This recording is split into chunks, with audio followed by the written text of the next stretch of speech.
This is Lester Graham with Michigan Radio. Recently, we visited Joe and Shelly Trumpey's home near Grass Lake, Michigan in Jackson County.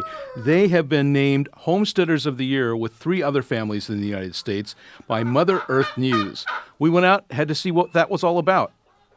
Well, I think the thing that people are surprised about when they come out is their expectations when they hear we live in a straw bale house is kind of this hovel of a mud hut, that they think it's a very basic house. So they're surprised at kind of the elegance of the house or the design of the house. And then I think their takeaway impressions for a lot of folks is how independent we are.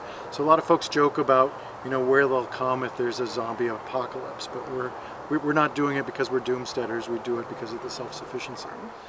For me, I enjoy the animals, so taking care of the rabbits and sheep and cattle is what I really, really enjoy, and the turkeys and poultry as well. For my wife, it's definitely the garden and the canning, and certainly cooking is an important part of everything we do.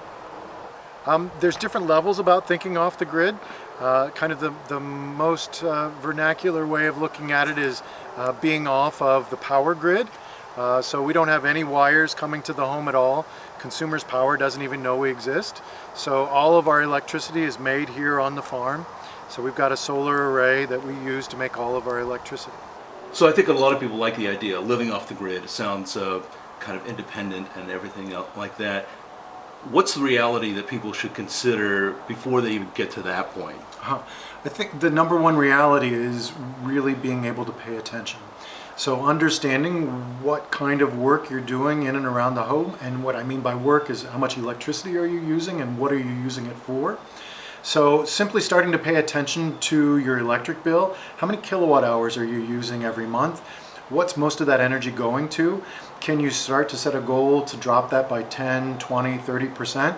And once you start to pare that back, you can start to think about, well, what would happen if I put up 2 solar panels or 3 solar panels and start to expand your input of green energy.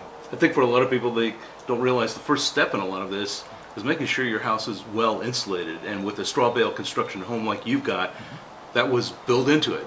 Correct, yeah, certainly the energy efficiency of the home in terms of heating, we're at least 2, maybe 3 times more efficient than a conventional home.